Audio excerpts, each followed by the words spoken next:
G സുധാകരന്റെ സ്ഥാനാർത്ഥിത്വം അവിശുദ്ധ കൂട്ടുകെട്ടിന്റെ ഭാഗമാണെന്ന് LDF സ്ഥാനാർത്ഥി H. സലാം പറഞ്ഞു. നാടകത്തിന്റെ പല ഘട്ടങ്ങളും പുറത്തുവരാനുണ്ടെന്നും സലാം പ്രതികരിച്ചു. വ്യക്തികൾ മാറിയാലും രാഷ്ട്രീയ വോട്ടുകൾ മാറില്ലെന്ന ആത്മവിശ്വാസത്തിലാണ് സലാം.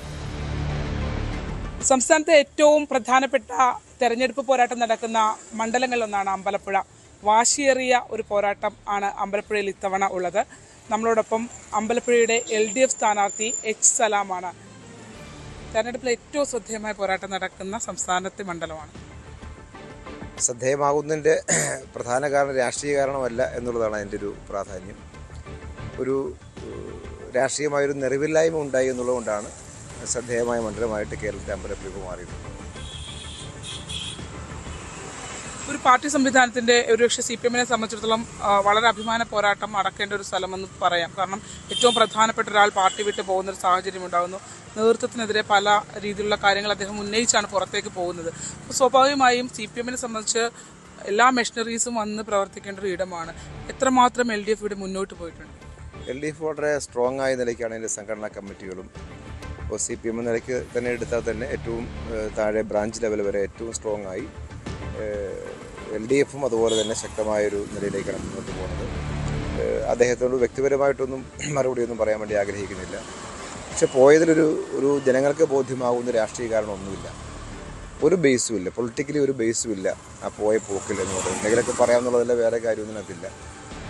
രാഷ്ട്രീയമായ കാരണമില്ലാതെ പോവുക എന്ന് പറഞ്ഞാൽ 7 പ്രാവശ്യം CPM സ്ഥാനാർത്ഥിയായിട്ട് അദ്ദേഹം നിയമസഭയിലേക്ക് മത്സരിച്ചു. 8ാമത്തെ പ്രാവശ്യം മത്സരിക്കാൻ കഴിഞ്ഞില്ല എന്നത് മാത്രമേ അതിനകത്തുള്ളൂ.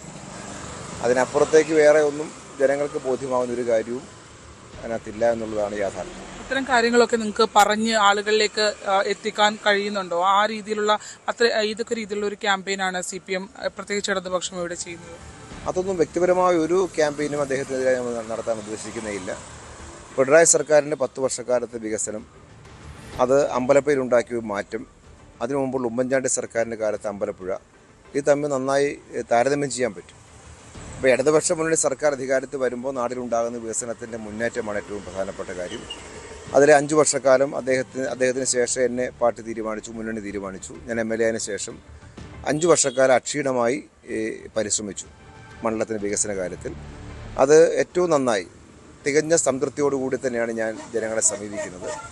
2000 കോടിയോളം രൂപയുടെ വികസന പദ്ധതികൾ നമുക്ക് നടപ്പാക്കാൻ കഴിഞ്ഞു. നേരത്തെ ആരംഭിച്ച പദ്ധതികൾ പൂർത്തിയാക്കാൻ കഴിഞ്ഞു. പുതിയ പദ്ധതി ആവിഷ്കരിക്കാൻ കഴിഞ്ഞു. അങ്ങനെ എല്ലാ മേഖലയും, വിദ്യാഭ്യാസ മേഖല, ആരോഗ്യ മേഖല, തീരസംരക്ഷണം, കാർഷിക മേഖല, കുടിവെള്ളത്തിൻ്റെ പദ്ധതികൾ, അങ്ങനെ ധാരാളമായി മനുഷ്യർക്ക് ആവശ്യമായ എല്ലാ മേഖലകളിലും ഈ സർക്കാരിൻ്റെ ഭാഗമായി ചേർന്ന് വലിയ വികസന മുന്നേറ്റമുണ്ടാക്കാൻ കഴിഞ്ഞു എന്നുള്ളതാണ് ഏറ്റവും പ്രധാനപ്പെട്ട ആത്മവിശ്വാസം. കൂടുതൽ വാർത്തകൾക്ക് News 18 കേരളം YouTube ചാനൽ സബ്സ്ക്രൈബ് ചെയ്യുക.